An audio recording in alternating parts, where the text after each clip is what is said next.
வெண்பா பாட்டியல் அல்லது வச்சநந்தி பாட்டியல்.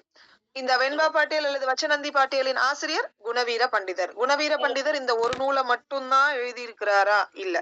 வேற என்ன நூல் எழுதி இருக்கிறாரு? நேமிநாதம். நேமிநாதம் எத்தனை பகுதிகளை கொண்டது? அதாவது 2 அதிகாரங்கள் அப்படின்னு எடுத்துக்கிட்டா 2 அதிகாரங்களை கொண்டது. ஒன்று எழுத்து அதிகாரம், மற்றொன்று சொல் அதிகாரம். எழுத்து மற்றும் சொல். சோ மொழியாக்க மரபு முதல் எச்ச மரபு ஈராக கிட்டத்தட்ட 9 சிறு பிரிவுகள்ல எத்தனை சூத்திரங்களை கொண்டது அப்படின்னா 86 சூத்திரங்களை கொண்டது. 86 சூத்திரங்களை கொண்டது. சரி, அடுத்த கொஸ்டின். அறநெறிச்சாரம் பாடியது யாரு? திருமுனைப்பாடியார். சூடாமணி ஆசிரியர் யார்? மண்டல புரூடர். சரி, இதெல்லாம் நீங்க சொல்லிருவீங்க தெரியும். சூடாமணியில் எத்தனை சொற்கள் இடம்பெற்றுள்ளது?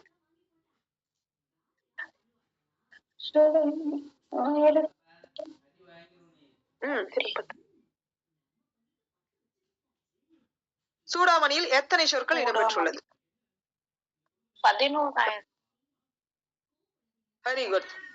11,000 சொற்களை கொண்டது. சரி, அப்ப பிங்களந்தை நிகண்டு 15,791 சொற்கள். 15,791 சொற்களை கொண்டது. ஒரு சொல் நிகண்டு. Very good. வந்து 3,200.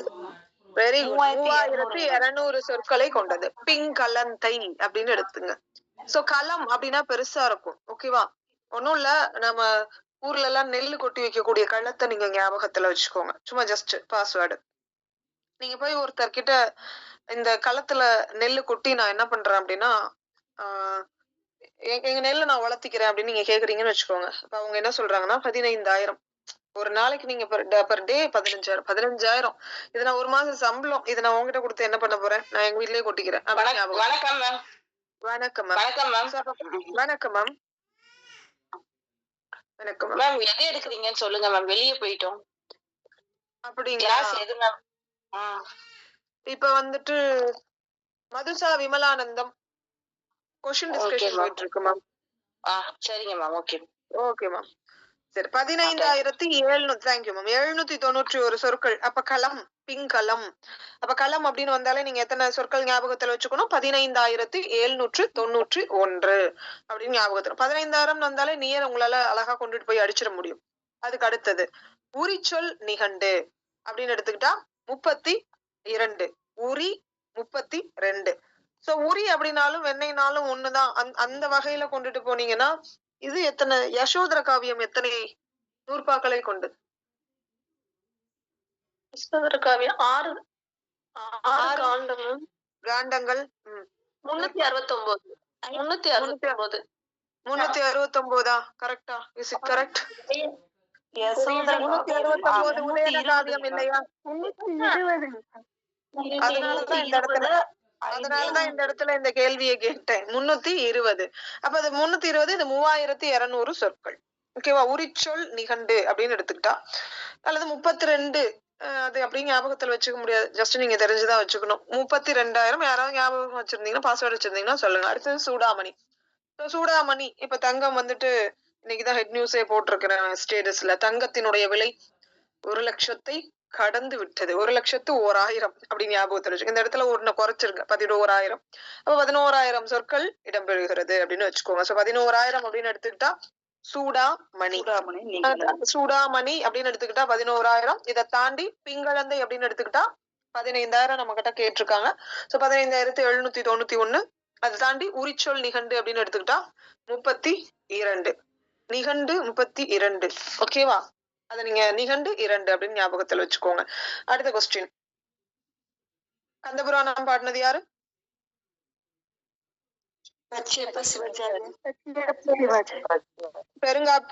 பெரிய புராணத்தினுடைய ஆசிரியர் யாரு?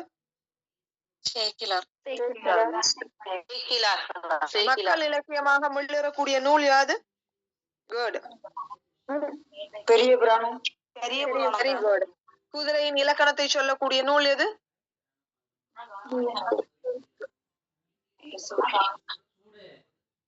பெரிய புராணம்.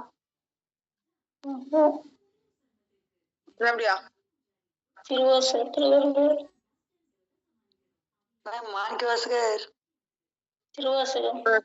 திருவாசகம். மாணிக்க வாசகர் வந்தா திருவாசகம். குதிரையினுடைய இலக்கணம் அதுலதான் சொல்லுவாங்க. வேற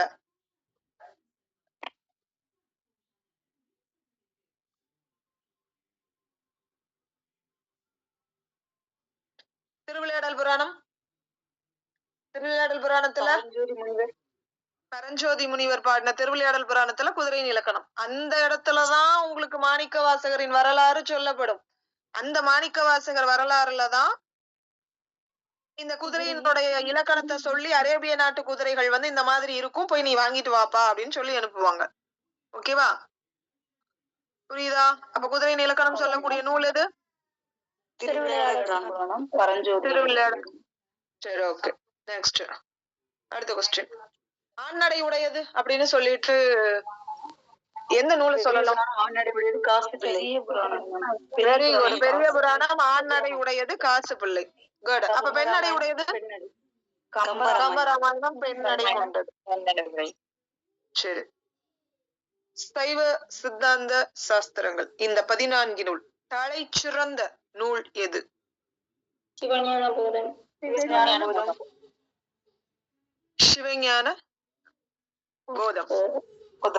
சிவஞான போதம். உண்மை நெறி விளக்கத்தில் இடம்பெறக்கூடிய பாடல்களின் எண்ணிக்கை எத்தனை?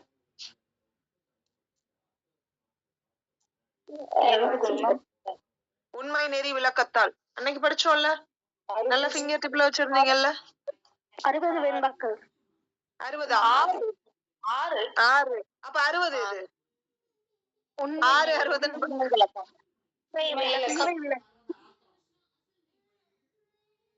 உண்மை விளக்கம். டிஃபரன்ஸ் சொன்னா, உண்மை விளக்கம் அப்படின்னு எடுத்துக்கிட்டா 60 பாடல்களை கொண்டது.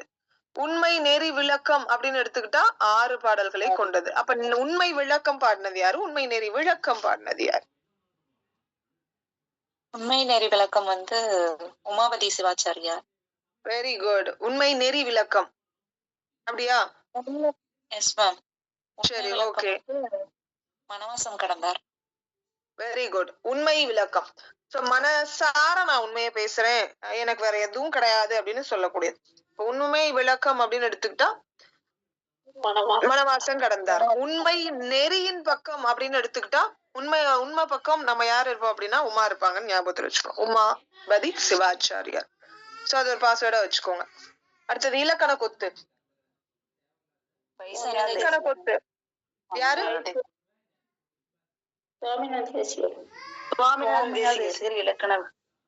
சுவாமிநாத தேசிகர் எழுதின இலக்கண கொத்து எந்த மடத்தை சார்ந்தது?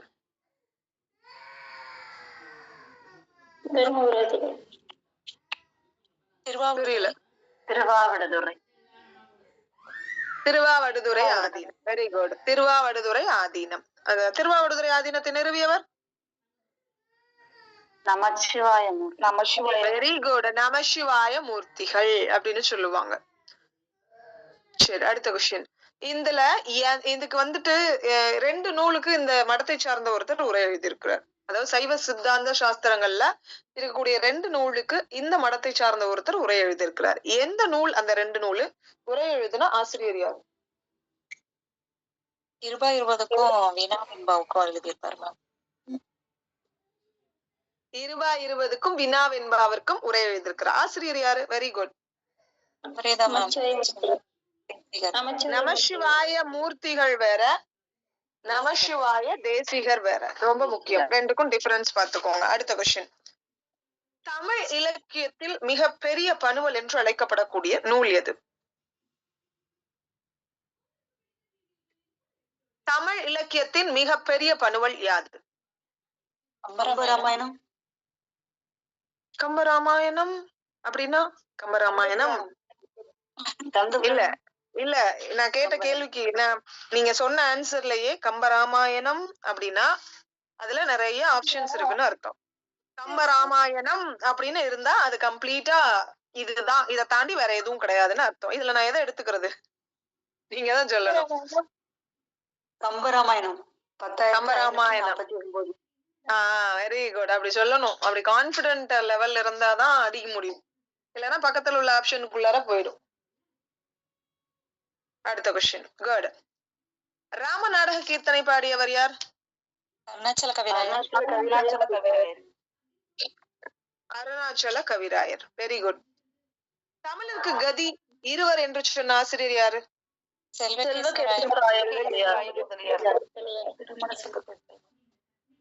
சரி. ராகத்தில் ஒருவன் வைத்தான் பங்கயத்திருந்த பொன்னை, ஆகத்தில் ஒருவன் வைத்தான் அந்தணன் நாவல் வைத்தான், மேகத்தில் மின்னை முன்னை வென்றது உன் இடையை நீயும் மாகத்தோள் வீர பெற்றாள் எங்கனம் வைத்து வாழ்த்தி. யாருடைய பாடல்? எந்த நூல்ல இந்த பாடல் இடம்பெற்றிருக்கிறது? பாடல்லாம் நான் படிக்கவே இல்லையே.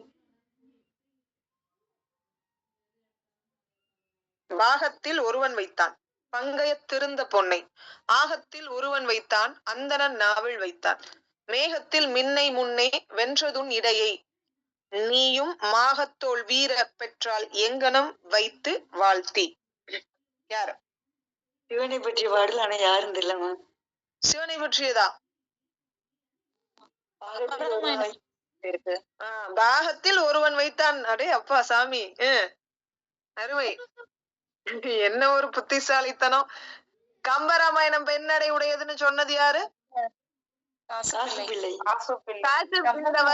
மேல உள்ள பாடல் அந்த பாடல். அப்ப கம்பராமாயணத்தை நாங்க தெளிவா படிக்கும் போது காசு பிள்ளைய மட்டும் நாங்க தெளிவா வச்சுட்டோம். யார பத்தி நாங்க தெளிவா வைக்கல. இந்த பாடலுடைய விளக்கம் தெரியல இல்லையா? அதனாலதான் இந்த பாடல் என்னுடைய ஆழமான வரிகள் மனதுல பதியல. சோ அவங்க சொன்னது சரிதான். உண்மையை சொல்லணும்னா பாகத்தில் ஒருவன் வைத்தான். சிவன் தன் இடபாகத்தில் அர்த்தநாரி வடிவில் உமையம்மையை தாங்கினான். அது சரியான பதில் தான். சரிங்களா? சோ அதனால அவங்களுடைய கஸ்ஸிங் எங்க போயிடுச்சு அப்படின்னா வேற இடத்துக்கு போயிடுச்சு. பங்கயத்து இருந்த பொன்னை ஆகத்தில் ஒருவன் வைத்தான். தாமரையில் வீற்றிருக்கும் திருமகளை பங்கயம் அப்படின்னா உங்களுக்கு தெரியும். தாமரை. பங்கயத்து இருந்த அந்த இடத்த அப்படிதான் படிக்கணும். பங்கயத்து இருந்த பொன்னை ஆகத்தில் ஒருவன் வைத்தான். தாமரையில் வீற்றிருக்கக்கூடிய திருமகளை திருமால் ஆகத்தில் அப்படின்னா தன்னுடைய திருமார்பில் தாங்கினார். அந்தணன் நாவில் வைத்தான். பிரம்மன் தான் அந்தணன். சோ கலைமகளை தன் நாவிலே இருத்தி போற்றியவன் பிரம்மன். அந்தணன் நாவில் வைத்தான். மேகத்தில் மின்னை முன்னே வென்றது உன் இடையை. அப்ப மேகத்தில் பிறந்த மின்னை வென்ற உன் இடையினாலை அப்படின்னு அர்த்தம். சோ மேகத்தில் மின்னல் தோன்றுவது போல தோன்றி மறையும் மின்னலை போன்ற நுண்ணிய இடையை உடையவளுமான சீத்தை ராமனோடு உள்ளவள் அப்படிங்கிற ஒரு வார்த்தை மென்ஷன் பண்றான். சோ அப்ப மாகத்தோள் வீர பெற்றால் எங்கனம் வைத்து வாழ்த்தி. வான் உயர்ந்த தோள்களை உடைய வீரனை அப்படிப்பட்ட சீதையை நீ எப்படி வைத்து கொண்டு வாழ்வாய் அப்படின்னு சொல்லி சூர்பனகை ராவணனை எச்சரிக்கிறார். அதாவது இதுல என்ன சொல்ற அப்படின்னா அவ ஆபத்தானவ உனக்கு அழிவை தருவாள் அப்படிங்கறத இன்டைரக்டா சொல்றான். சோ இந்த மும்மூர்த்திகளினுடைய இறைவிகள் மீது அவர்கள் வைத்திருக்கக்கூடிய பக்தியை குறிப்பிடுவது போல இந்த பாடல் தொடங்கினாலும் சீதையினுடைய அழகையும் அவளை அடைவதனால் ராவணனுக்கு வரவிருக்கக்கூடிய ஆபத்தையும் உணர்த்தக்கூடிய அபசகுன வரியாக ஃபர்ஸ்ட் வாழ்த்துறாங்க. இரட்டுற மொழிதல். இந்த இடத்துல இரட்டுற மொழிதல்னா இரு பொருள்பட பாடுதல். அப்படி இரு பொருள்பட பாடணும்னா வாழ்த்துதல் வைதல் ரெண்டையும் மென்ஷன் பண்ணிருக்காங்க. யார வாழ்த்துறாங்க? மும்மூர்த்திகளின் துணைவியராக இருக்கக்கூடிய சக்தியையும், அதுக்கடுத்தது லக்ஷ்மி தேவியையும், திருமகளையும், சரஸ்வதியையும், கலைமகளையும், இந்த மாதிரி 3 பேத்தையும் 3 விதமாக வாழ்த்த தொடங்கிட்டு அது போல சீதையின் அழகையும் அவங்களோட ஒப்பீடு செஞ்சு அவள் அடையறதுனால ராவணனுக்கு வர இருக்கக்கூடிய ஆபத்தையும் உணர்த்தக்கூடிய அபசகுன பாடல். இனிமேல் மறக்க கூடாது லைஃப் டைம். சரிங்களா? பாகத்தில் ஒருவன் வைத்தான் பங்கயத்து இருந்த பொன்னை ஆகத்தில் ஒருவன் வைத்தான் அந்தணன் நாவில் வைத்தான் மேகத்தில் மின்னை முன்னே வென்றது உன் இடையை நீயும் மாகத்தோள் வீர பெற்றால் எங்கனம் வைத்து வாழ்த்தி. கடைசி வரைக்கும் என்ன பொருள்? மாகத்தோள் வானுயர்ந்த தோள், அதுதான் மாகத்தோள். வானுயர்ந்த தோள்களை உடைய வீரனே, அததான் மாகத்தோள் வீர. இந்த இடத்துல வீர சொல்லக்கூடாது, வீரா அப்படின்னு வரணும். பெரிய வான் மாதிரியான பெரிய தோள்களை உடைய வீரனே, இலங்கையர்களுக்கு தலைவனே, அப்படிப்பட்ட சீதையை நீ எப்படி வைத்து கொண்டு வாழ்வாய், எங்கனம் வைத்து வாழ்த்தி, நீ எப்படி அவளை மெயின்டைன் பண்ணுவ? அவளெல்லாம் வச்சு உன்னால மெயின்டைன் பண்ண முடியாது. அவ ஒரு வேலை பண்ணினா நீயே அழிஞ்சு போயிருவ அப்படிங்கறத இன்டைரக்டா சொல்லியிருக்கா. ஓகேவா? ரைட். பஞ்சியொளிர் விஞ்சுகுளிர் பல்லவம் அணுங்க செஞ்சவிய கஞ்சனுமர் சீரடியலாகி அஞ்சொல் இளமங்கையன அன்னமென மின்னும் வஞ்சியன நஞ்சமென வஞ்ச மகள் வந்தாள். கம்பராமன சூர்பனகை சந்த வேந்தன் அப்படின்னு சொல்லி இந்த பாடல்ல பாடினதுனாலதான் அவர் அழைக்கப்படுறார். நாசுக்காக அந்த பெண்ணினுடைய தன்மைய எல்லாத்துலயுமே எந்த சொற்களை பயன்படுத்திருப்பாங்க, எந்த எழுத்துக்களை பயன்படுத்திருப்பாங்க, வெள்ளின எழுத்துக்களை ஒரு சொல்ல பயன்படுத்தும் போது.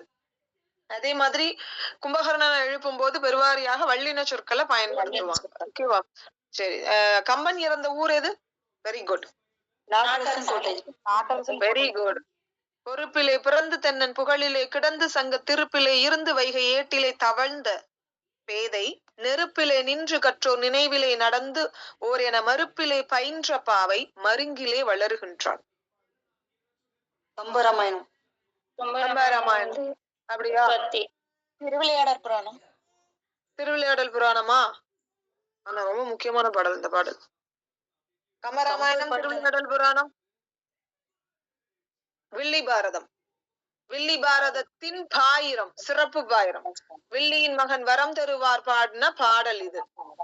தமிழின் சிறப்பு பேசக்கூடிய ஒரு பாடல். பொறுப்பிலே பிறந்து தென்னன் புகழிலே கிடந்து. அகத்தியர் என்ன பண்ணிருக்கிறாரு? இந்திய மலையில தமிழ கொடுத்தார். பொறுப்பு மலை, மலையிலே பிறந்து தென்னன் புகழிலே, பாண்டியன் புகழிலே கிடந்து சங்க திருப்பிலே இருந்து சங்க தமிழாக நின்று வைகை ஏட்டிலே தவழ்ந்த பேதை. அதுக்கடுத்தது நெருப்பிலே நின்று கற்றோர் நினைவிலே நடந்தோர் என மறுப்பிலே பயின்ற பாவை மருங்கிலே வளருகின்றாள். எந்த ஊரை சார்ந்தவர் இந்த வில்லிபுத்தூரார்? வில்லிபுத்தூர். வில்லிபுத்தூரார், வில்லிபுத்தூரா? வில்லிபுத்தூருங்க. வில்லிபுத்தூரார். அதனால வில்லிபுத்தூரார் அந்த ஊர் தானா? திருமுனைப்பாடி. திருமுனைப்பாடி நாட்டு சனியூர்ல பிறந்திருக்கிறார். சனியூர்ல பிறந்திருக்கிறது. வில்லி சரியான சனி.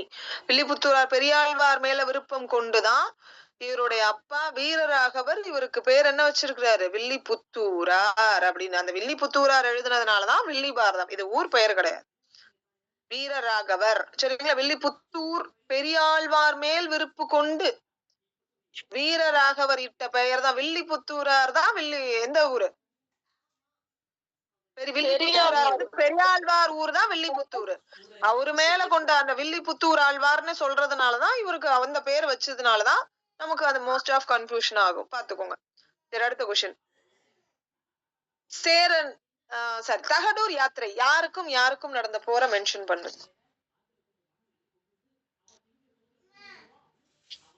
தகடூர் யாத்திரை யார் யாருக்கு இடையே, எந்தெந்த வேந்தர்களுக்கு இடையே நடைபெறக்கூடிய போரை மையப்படுத்துகிறது? சேரன் சோழன். அந்த பேர் சொல்லுங்க. யாரு எந்த மன்னனை வென்றாங்க இந்த தகடூர் யாத்திரை? சோழன் செங்கண்ணனுக்கும் சேரன் பெருஞ்சேரல் இரும்புரை. தகடூரில் வாழ்ந்த அதியனை வென்றது. தகடூர் அப்படின்னாலே தர்மபுரி இல்லையா? சோ தர்மபுரி ஆட்சி செய்தவன் யாரு? அதியமான். அப்ப சேரன் பெருஞ்சேரல் இரும்பொறை தகடூரில் வாழ்ந்த அந்த அதியமானை வென்று அந்த நிகழ்ச்சி அதை வென்ற அந்த நிகழ்ச்சி தான் தகடூரை எரிந்த போர் நிகழ்ச்சியினை வெண்பா அகவலாக சொல்லக்கூடியதான் தகடூர் யாத்திரை அப்படின்னு சொல்லுவாங்க. ரொம்ப முக்கியம். ஒரே இருக்கு. சரி, இதை தாண்டி முச்சங்க நூல்களை முறைப்பட சொல்லக்கூடிய நூல் யாது? இறையனார் களவியல் உரை. இறையனார் களவியல் உரை. Very good, super.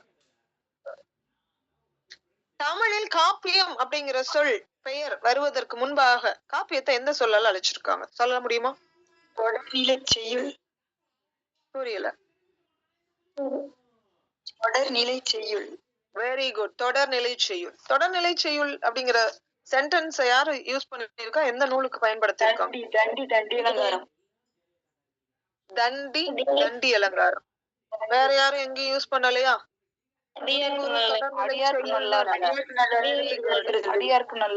அடியாருக்கு நல்லார் பயன்படுத்தி இருக்கிறார். அடுத்த கொஸ்டின்.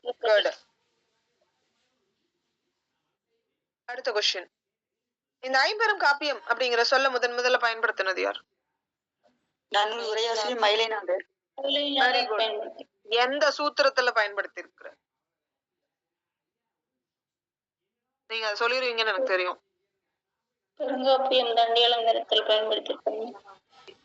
நன்னூல் உரையாசிரியர் மயிலைநாதர் ஐம்பெரும் காப்பியம் அப்படிங்கிற சொற்றொடரை பயன்படுத்தி இருக்கிறாருங்கிறது கரெக்ட். நன்னூல்ல எத்தனாவது சூத்திரத்துல அந்த சொல்ல பயன்படுத்தி இருக்கிறார்? இதுதான் கேள்வி. கேள்வி புரியுதா எல்லாத்துக்கும்? 387 387. ஓகேவா? அடுத்து ஒரு 6 இருந்து ஒரு 9 இருந்தா கூட அழகா ஞாபகத்துல வச்சுக்கலாம். 3 8 7 கொடுத்திருக்கா, 2 கட்டான நம்மையா, இது எப்படி ஞாபகத்துல வச்சுக்கிறது? சரி, அடுத்த கொஸ்டின். பஞ்சகாவியம் அப்படின்னா ஐம்பெரும் காப்பியங்களை சொல்லக்கூடிய நூல் எது?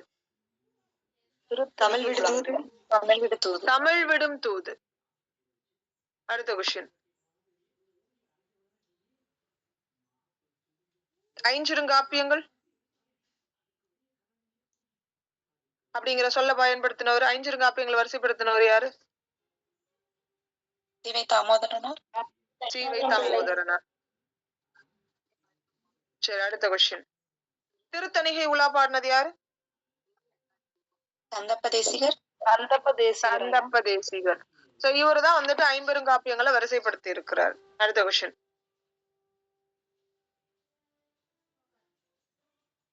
பாரதத்தை தமிழ் படுத்தியவர்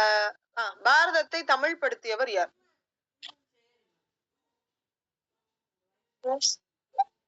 பாரதத்தை தமிழ் படுத்தியவர் யார்?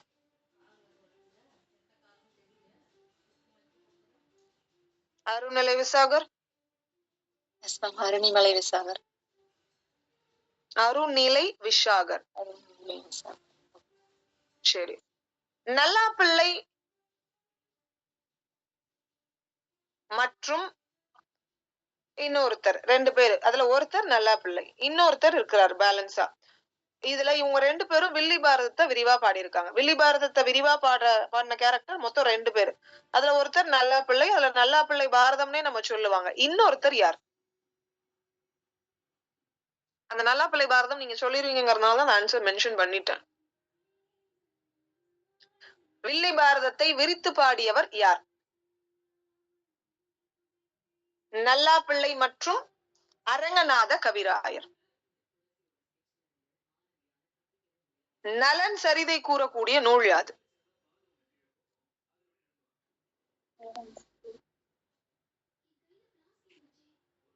நலன் சரிதை சொன்னா அது நல்லவென்பாவா? வேற எந்த நூலும் சொல்லலையா?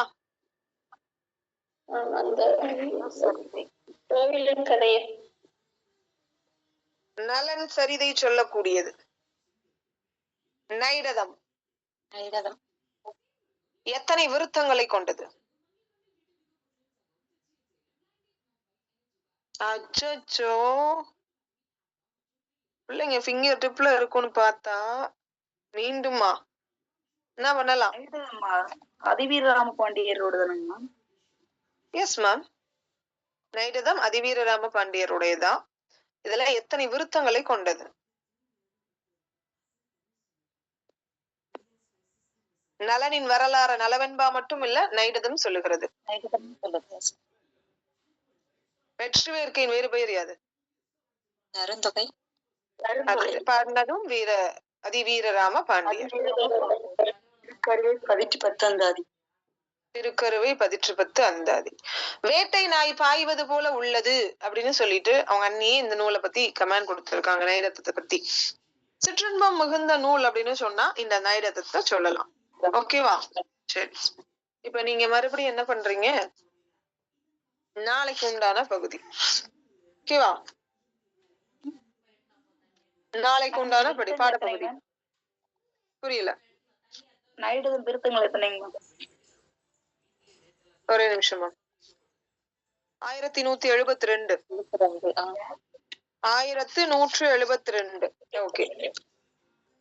சைவமும் செந்தமிழும் படிச்சு முடிச்சிருப்பீங்க சரிங்களா? அதுல கொஞ்சம் ஓரளவு நல்லா பண்றீங்க. இதுல சைவமும் வண்டமிழும் எதெல்லாம் நான் வந்துட்டு ஸ்ட்ராங் பண்ணலையோ அது கூட நல்லாதான் பண்றீங்க. அதுல ஒண்ணும் பிரச்சனை இல்ல. அந்த வில்லிபுத்தூர் ஆழ்வார்ல கொஞ்சம் ஆன்சர் பண்ணல. ஆனா வந்துட்டு கம்பராமாயணம் கூட கொஞ்சம் பரவாயில்ல. வில்லிபுத்தூரார் பாரதத்துல கொஞ்சம் பாடல் அதுல இருக்கிறதுல மெயின் எல்லா இலக்கிய வரலாறுலயும் உங்களுக்கு மோஸ்ட் ஆஃப் கொடுக்கக்கூடிய ஒரே பாடல் பொறுப்பில இருந்து தென்னன் புகழிலே கிடந்து. ஏன்னா இது வந்துட்டு தமிழின் திறம் பேசக்கூடிய ஒரு பாடல். இந்த பாடல் ரொம்ப முக்கியமான ஒரு பாடல். அப்ப நீங்க வில்லி பாரதத்துல இருந்து தொடங்கி மறுபடியும் நீங்க எதெல்லாம் படிக்கணும், நலவெண்பா, திருவிளையாடல், புராணங்களும் பிற சிற்றிலக்கியங்கள் கூட ஓரளவு உங்களால கண்டிப்பா ஆன்சர் பண்ண முடியும் சரிங்களா? சரி, இப்ப நீங்க அந்த திருப்பி நம்ம ஒரு முறை ரிவிஷன் பண்ணிட்டு அடுத்த கான்செப்டுக்குள்ளார போயிடலாம். ஓகே. இப்ப வில்லி பாரதத்துல இருந்து எடுத்துக்கோங்க. இப்ப நான் சொன்ன கான்செப்ட மட்டும் ஒரு தடவை ரிவிஷன் பண்ணிட்டு சிற்றிலக்கியங்கள் கண்டிப்பா ஆன்சர் பண்ணிருவீங்க. அதுல எந்த மாற்றமும் இல்ல. 15 சித்தர்கள் அடுத்தது நம்ம பார்க்கலாம். அதுக்கப்புறம் அடுத்து உரையாசிரியர்கள். அப்புறம் உரையாசிரியர்கள் போகும்போது திருப்பி மறுபடியும் என்ன பண்ணுவேன் அப்படின்னா இந்த இதுக்கு இன்னொரு டெஸ்ட் போட்டுட்டு திருப்பி வருவேன். ஓகேவா? ஃபர்ஸ்ட் இந்த 25 கொஸ்டின் அட்டன் பண்ணுங்க. ஸோ 25 ரொம்பலாம் இல்ல, கொஞ்சம் நார்மலா தான் இருக்கும். இந்த 25க்கு 25 எடுக்க முடியுதான்னு பாருங்க. முடியலங்கிற பட்சத்துக்கு திருப்பி இன்னொரு டெஸ்ட் வைப்பேன். எப்ப 25 அவுட் ஆஃப் 25 வருதோ அப்பதான் இந்த புக்கை நீங்க தரவு பண்ணிருக்கீங்கன்னு அர்த்தம். அத்தனை மாட்டி நீங்க படிச்சாதான் உங்களால அந்த 25 உங்க டார்கெட் அடுத்தவங்க 20 மார்க் வாங்குறாங்க 19 மார்க் வாங்குறாங்க எல்லாம் கிடையாது. உங்களுடைய வேலை உங்களுக்கு எந்த கொஸ்டின் பேப்பர் கொடுத்தாலும் 25 அவுட் ஆஃப்னா 25 அவுட் ஆஃப் 25, 50 அவுட் ஆஃப் 50னா 50 அவுட் ஆஃப் 50. இதுதான் உங்க டார்கெட். இதை நோக்கிதான் நீங்க பின்னாடி ஓடணும். கொஸ்டின் வில்லி பாரதம் வியாசர் வடமொழியில எழுதின பாரதத்தினுடைய தழுவல். சோ பாரதம் அப்படின்னு சொல்லுவாங்க. மகாபாரதம் பெரிய நூல் இருக்கிறதுலயே மிகப்பெரிய நூல் அப்படின்னு எடுத்துக்கிட்டா மகாபாரதம். அதனாலதான் அதுக்கு பேர் மகா அப்படிங்கிற பெயர் உண்டு. சோ இதை வடமொழியில எழுதினது யாரு? வியாசர். சோ வடமொழியில வியாசர் அப்படிங்கிறவரு எழுதியிருக்கிறார். வடமொழியில வியாசர் எழுதின அந்த பாரதத்தினுடைய தழுவல்ல தான் இவரு யார் எழுதியிருக்கிறாரு? வில்லிபுத்தூரார் எழுதியிருக்கிறாரு அப்படின்னு சொல்லுவாங்க. சோ அந்த பாரதத்துல எத்தனை பாடல்கள் இருக்கு அப்படின்னு கேட்டா 18 பருவங்கள் இருக்கு. வியாசர் எழுதின வடமொழியில எழுதின வியாசர் வடமொழியில எழுதின பாரதத்துல எத்தனை பருவங்கள் இருக்கு? 18 பருவங்கள். இந்த கொஸ்டின் எல்லாம் ரொம்ப முக்கியம். ஆனா இதுல வில்லி பாரதத்துல எத்தனை பருவங்கள் இருக்கு? 10 பருவங்கள் தான். 10 பருவங்கள் 4350 பாடல்கள் உண்டு. பாண்டவர்க்கு கண்ணன் துணையாக அமைவதை அடிப்படையாக கொண்டு திருமாலினுடைய திறத்தை மட்டுமே கண்ணன் அதாவது திருமாலின் அவதாரமாக கருதப்படக்கூடியவர். அப்ப அது ஒரு வைணவ காப்பியம். இதை தாண்டி ஒவ்வொரு பருவமும் திருமால் பற்றிய வழிபாட்டு செயல்களோடே தொடங்குது ஒண்ணுலயும். அதனால இதுவுமே வந்துட்டு இது முக்கியமா இதுல வந்துட்டு பெருவாரியாக இந்த கண்ணனுடைய உபதேசம் தான் அதிகமா. அத கீதை அப்படின்னு ஒரு நூலாகவே தனித்துவமா போட்டிருக்கிறாங்க. மேக்சிமம் வைணவர்கள் எப்படி சைவ சமயத்தை சார்ந்தவர்கள் இந்த அவருங்க பேர் என்ன, இந்த 12 நாயன்மார்களினுடைய திருமுறைகள்ல முதல் 4 நாயன்மார்களுடைய திருமுறைகளை கண்டிப்பா எல்லாரும் படிச்சிருவாங்க. எனக்கு அது கூட படிக்க முடியாது. இருந்தாலும் எனக்கு வந்துட்டு எனக்கு சிவானுபவம் வேணும் அப்படிங்கிறவங்க மாணிக்க வாசகரினுடைய திருவாசகத்தை ஒருத்தவங்களும் ஓதாம இருக்கவே மாட்டாங்க சிவனடியார்கள். கம்ப்ளீட்டா திருஞான சம்பந்தர், திருநாவுக்கரசர், சுந்தரர் இவங்க பாடின இந்த நால்வர்களினுடைய தேவார பத்தியங்கள் பெருவாரியாக சிவாலயங்கள்ல ஒழிக்கப்படுவது போல இந்த பகவத்கீதைய எல்லா வைணவர்களும் கண்டிப்பா உட்காந்து நல்ல கருத்துக்கள் நிறைந்த ஒரு நூல் அப்படின்னு சொல்லுவாங்க. வில்லி பாரதம் வடமொழியில வியாசர் பாடி இருக்கிறாரு, தமிழ் மொழியில வில்லிபுத்தூரார். வியாசர் பாடின பாரதத்துல 18 பருவங்கள் இருக்கு. தமிழ்ல வில்லிபுத்தூரார் ஆழ்வார் பாடினது எத்தனை? 10 பருவங்கள். எத்தனை பாடல்கள்? 4350. எனக்கு ஞாபகத்துக்கு இல்ல அப்படின்னு எடுத்துக்கிட்டா 345க்கு பதிலா 4350. ஓகேவா? 34க்கு பதிலா 43. அவ்வளவுதான் டிஃபரெண்ட். வரிசையா இருக்கும் அப்படின்னு ஞாபகத்துல வச்சுக்கோங்க. நெக்ஸ்ட் எதுகை மோனை ஏந்து வர இன்னோசை மிகு சந்த இன்பம் செறிந்த செயற்களை கொண்டது, நீதிகள் நிறைந்தது, கிளைக்கதைகள் மிகுந்தது. சோ நீதிகள் நிறைந்தது அப்படிங்கிறது ரொம்ப இம்பார்ட்டன்ட். ஏன்னா இதுல இல்லாத கருத்துக்களே இல்ல அப்படின்னு கூட சொல்லலாம். கண்டிப்பா மாற்றாருடைய சொத்துக்கள் மீதோ பெண்ணை அவமானப்படுத்தினாலோ அதனால் விளையக்கூடிய விளைவுகள் என்ன அப்படிங்கிறதையும், அந்த பெண்ணை இழுக்க அவமானமா பேசுனதுனால அவங்க அவங்க அடையக்கூடிய அந்த துன்பங்கள் என்னென்ன, கடைசியா அவங்களுக்கு இறப்பு அப்படிங்கிற ஒரு விஷயம் தான் நடக்கும் அப்படிங்கிற எல்லா விஷயங்களுமே நமக்கு இதுல மென்ஷன் டீட்டெயில்டா கொடுத்திருப்பாங்க. அதனாலதான் நீதிகள் நிறைந்தது, கிளைக்கதைகள் மிகுந்தது, இயற்கை வர்ணனை, பக்தி சுவை, அணி அழகு பொருந்தியது, புண்ணிய மனத்தையும் பெற்றுக்கொண்ட கண்ணனிடம் கண்ணன் வேண்டக்கூடிய வரம். புண்ணியம் உங்களுக்கு தெரியும், போர்க்களத்துல வந்துட்டு அம்பு பட்டது. இது கர்ணன் படத்துல சிவாஜி கணேசனே பெருசா நடத்திடுவார். எம்ஜிஆர் அந்த ஏதோ ஒரு நடிகர், அவரும் பெரிய ஆள் தான். சோ இந்த பாடல் ரொம்ப முக்கியம். இல்லை என்று இறப்போர்க்கு இல்லை என்று உரையா இதயம் நீ அழித்தருள் வேண்டும். இன்னமும், அதாவது இந்த ஜென்மம் இல்ல, 7 பிறப்பும் எனக்கு அல்லல் எவ்வினையால் இன்ன முற்பவம் உண்டாயாயினும், இன்னும் எனக்கு எத்தனை ஜென்மம் வந்தாலும் பரவாயில்ல, மேலெழு பிறப்பும் இல்லை என்று இறப்போர்க்கு இல்லை என்று உரையா இதயம் நீ அளித்தருள் அப்படின்னு சொல்லிட்டு யாரு சொல்றா? கர்ணன் கண்ணன் கிட்ட கேட்கிறார். இந்த கொஸ்டின் ரொம்ப முக்கியம். சோ தாய் குந்தியே வந்து பாசத்தோடு பேசியதுக்கு அப்புறம் செஞ்சோற்று கடன் பூண்டு பேசக்கூடிய தருவாய். திறமட திடுவேல் ராஜராஜனுக்கு செருமுனை சென்று செஞ்சோற்று கடன் கழிப்பதுவே எனக்கு இனி புகழும் கருமமும் தர்மமும். ஆனா இதை வந்துட்டு திரைப்படத்துல, கர்ணன் திரைப்படத்துல வந்துட்டு இந்த ராவணனுடைய மனைவிங்கிற துரியோதனனுடைய மனைவி பெயர் யாது? பானுமதியா? துரியோதனின் மனைவி பானுமதி. சோ அவங்களும் இவங்களும் விளையாண்டுட்டு இருக்கும் பொழுது அந்த இடையில இருக்கக்கூடிய எலும்பு எந்திரிச்சு போகும் பொழுது இடையில இருக்கக்கூடிய ஒரே நிமிஷமா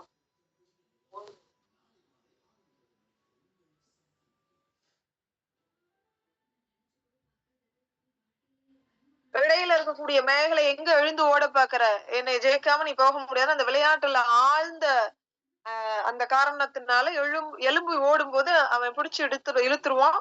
சோ அப்ப வந்துட்டு என்ன பண்ணுவாங்க அப்படின்னா வந்துட்டு அந்த மேகலை பிடிச்சு இழுக்கும் போது அந்த மேகலை அத்து கீழே விழுந்துரும்.